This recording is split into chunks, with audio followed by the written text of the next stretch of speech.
Next concept है हमारा adjusted purchase, ठीक है ना। पहले वर्ड समझते हैं सर, एडजस्टेड परचेज क्या है उसके हिसाब से करते हैं।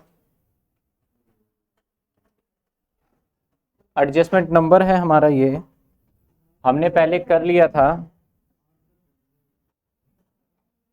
8 तक कर लिया। एडजस्टमेंट नंबर 9 देते हैं इसका नाम।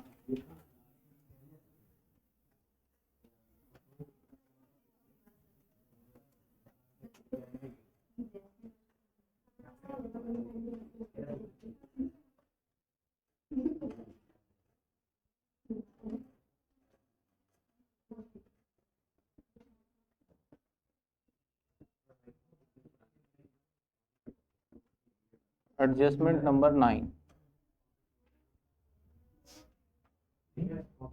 सर, एडजस्टमेंट नंबर 9 क्या कहता है? Adjusted purchase.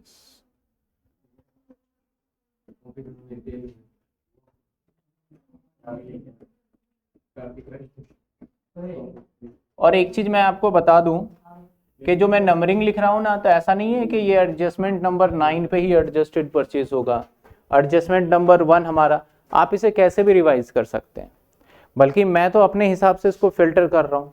जब आप इसको रिवीजन करने बैठे तो अपने हिसाब से फिल्टर कर ले। जो जो एडजस्टमेंट आपको ज़्यादा आसान लगता है पहले लिखें उसको, और जो थोड़ा सा मुश्किल है उसको उसके बाद लिख लें।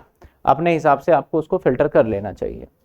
तो एडजस्टेड परचेज की बात करें तो सबसे पहले हमें समझना होगा सर एडजस्टेड परचेज होता क्या है और इसका मतलब क्या है, इसका फॉर्मूला क्या है। एडजस्टेड परचेज होता है हमारा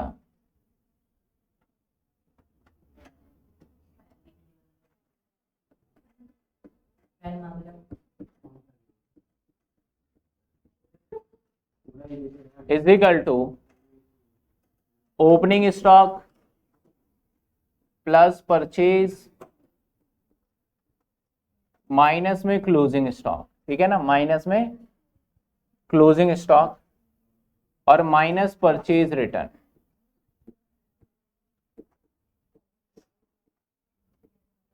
माइनस, और ये ना एडजस्टमेंट का पार्ट जनरली होता नहीं है, ये नॉर्मल पॉइंट है जो कि एक क्वेश्चन मुझे दिखा और उसकी वजह से मैंने यहां लिख लिया। सर एडजस्टेड परचेज जैसे कि आपका सिंपल से लैंग्वेज में समझिए, ये ट्रेडिंग अकाउंट है।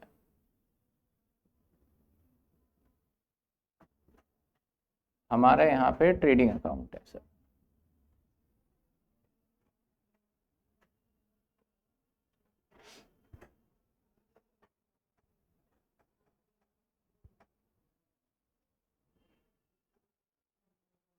नॉर्मली हम ट्रेडिंग अकाउंट में क्या करते हैं,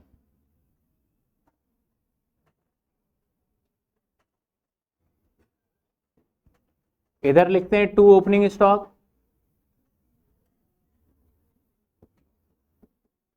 सपोज करो 10,000, यहां लिखेंगे टू परचेज,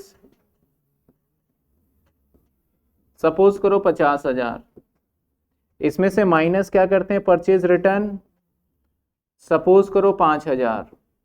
इसके बाद हम क्या करते हैं यहाँ पे 45 लिख देते हैं, और इधर हमारा होता है बाय साइड में सेल्स, मान लेते हैं 1,00,000, और बाय साइड में हमारा होता है क्या, क्लोजिंग स्टॉक, मान लेते हैं 5,000। तो अल्टीमेटली एडजस्टेड परचेज का फॉर्मूला क्या कहता है सर, ओपनिंग स्टॉक परचेज, इन दोनों को जोड़िए, यानी इन दोनों को आप ऐड करिए, और कहता है इसमें से माइनस क्या करिए सर, यानी ये वाला हिस्सा इसमें से माइनस करिए, और क्या कहता है माइनस क्या कर दीजिए, परचेज रिटर्न। तो अगर हम यहाँ पे देखें, आप एक पल को सेल को निकाल दो यहाँ से, एक मिनट के लिए मैं सेल्स को निकाल देता हूँ। अगर मैं यहाँ सेल्स निकाल दूं तो हमें यहाँ पता है क्या बैलेंस देखने को मिलेगा सर, बैलेंस देखने को मिलेगा हमें 45 और 55 और 5, तो यानी ये तो 55,000 रुपये हो जाएगा और 55,000 रुपये, और अल्टीमेटली जो बैलेंस हमारा निकलेगा यहाँ पे दैट इज हमारा 50,000 रुपीज़ का निकल के आ रहा होगा। सर एडजस्टेड परचेज भी लिख लेते हैं। सर ओपनिंग स्टॉक कितने का है सर, ये ओपनिंग स्टॉक है हमारा 10,000 का, ओपनिंग स्टॉक है 10,000 रुपये का, प्लस परचेज कितने का है सर 50,000 का, माइनस में रिटर्न कितने का है 5,000 का, और आपका क्लोजिंग स्टॉक कितने का है सर माइनस 5,000। दैट इज ये भी क्या आ गया। तो आपको एक चीज ध्यान रखना है कि अगर मैं आपको 50,000 रुपए एडजस्टेड परचेज दे दूं, और अगर मैंने आपको 50,000 रुपए एडजस्टेड परचेज दिया है, इसका मतलब उस परचेज के अंदर आपका क्लोजिंग स्टॉक पहले से ही माइनस प्लस हो चुका है या नहीं हो चुका, हो चुका है। यानी जब मैं एडजस्टेड परचेज दूंगा तो मैं इसको एक काम ऐसा भी कर सकता हूं सर, डायरेक्टली लिख सकता हूं यहाँ पे एडजस्टेड परचेज, और दैट इज 50,000। अब सवाल के अंदर अगर आपको ओपनिंग स्टॉक लिखा हुआ है तो क्या हम ओपनिंग स्टॉक को यहाँ पे लेंगे, क्योंकि इसी में ऑलरेडी प्लस हो चुका है। अगर क्वेश्चन के अंदर परचेज रिटर्न देता है तो क्या परचेज रिटर्न लेंगे हम यहाँ, क्योंकि वो हो चुका है। तो अगर हमें क्लोजिंग स्टॉक दे दे तो लेंगे क्या, नहीं लेंगे। यानी जो मेजर एंट्री है ना ओपनिंग स्टॉक और क्लोजिंग स्टॉक का, उसका हमने ट्रीटमेंट कहाँ कर दिया है, परचेज के अंदर ही कर दिया है। तो मैं कह सकता हूं जब एडजस्टेड परचेज गिवन होता है तो हमें ओपनिंग स्टॉक और क्लोजिंग स्टॉक और परचेज रिटर्न को क्या कर देना चाहिए, इग्नोर, उसको हम अकाउंट में नहीं लिखेंगे। अगर आपका एडजस्टेड परचेज नहीं है तब तो आपका ये वाला तरीका ठीक है करने का, अगर एडजस्टेड परचेज है तो फिर यहां पे आप नहीं कर सकते हो। समझ में आई बात आपको। तो एडजस्टेड परचेज बेसिकली आपका एडजस्टमेंट का पार्ट नहीं है, ये सिर्फ एक समझने वाला कॉन्सेप्ट था कि जब आपका एडजस्टेड परचेज गिवन होगा तो हमें क्या करना चाहिए। तो जवाब है सर जब एडजस्टेड परचेज गिवन होगा, when adjusted purchase given then, when adjusted purchase given then opening stock and closing stock will be ignore। बस आपको ये नोट लिखना है। जैसे हम पहले कहते थे ना कि इसकी दो एंट्री होगी, इसकी आपका एक डेबिट में जाएगा क्रेडिट में, ऐसा कोई रोल इसका नहीं होने वाला है। एडजस्टेड परचेज होगा तो सिर्फ एडजस्टेड परचेज ये लिखेंगे, ओपनिंग स्टॉक को भी नहीं लिखना और क्लोजिंग स्टॉक को भी नहीं लिखना। ठीक है, क्लियर है यहां तक पॉइंट बताओ। मैंने अगर यहां एडजस्टमेंट कर दिया है तो परचेज रिटर्न भी नहीं आएगा। ठीक है ना। आपके एग्जाम एक क्वेश्चन है आपके पास, देख लेते हैं। आपकी किताब का एक क्वेश्चन है,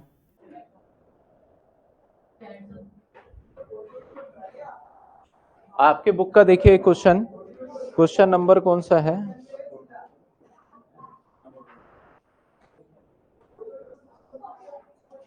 क्वेश्चन नंबर 8, पेज नंबर मेरे पास सर ये प्रोग्राम की बुक है 11.53 पे। आप क्वेश्चन नंबर 8 देखिए, ऊपर हेडिंग डला हुआ है बकायदा एडजस्टेड परचेज।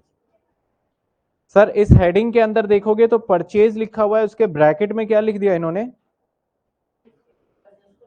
एडजस्टेड लिख दिया। एडजस्टेड मतलब वो एडजस्ट हो चुका है। और आप पीछे देखेंगे ना तो पीछे भी आपको जानकारी गिवन है, और सर पीछे जानकारी और अदर फर्दर गिवन है जो होता है। आप ट्रेडिंग अकाउंट के अंदर इसका चेक करिए, क्या यहाँ पे देखिए आपको स्टॉक भी दिखेगा 31 मार्च का, है ना, और वैसे भी ट्रायल बैलेंस में होता है तो आता ही नहीं है। तो अब इसने क्या करा, सिर्फ एडजस्टेड परचेज यहाँ पे पुट कर दिया है और यहाँ पे लेस रिटर्न किया हुआ है। तो एक चीज आप ध्यान रखिएगा, अगर आपको एडजस्टेड परचेज का मतलब क्या है, अगर इसमें आपको परचेज रिटर्न अलग से शो हो रहा है ट्रायल बैलेंस में, इसका मतलब आपने एडजस्टेड परचेज में ये रिटर्न वाला माइनस नहीं किया हो, तब तो आपको माइनस करके दिखाना है। अगर ट्रायल बैलेंस के अंदर नहीं शो हो रहा है, एडजस्टमेंट में शो हो रहा है, तब समझ लो कि पहले से एडजस्टेड परचेज में क्या है, हमारा माइनस है। तो ये एक अलग सा टॉपिक बना दिया, इतना हैवी टॉपिक नहीं है, सिंपल सी बात है सर, अगर एडजस्टेड परचेज होगा तो हम इस तरीके से ट्रीटमेंट कर लेंगे।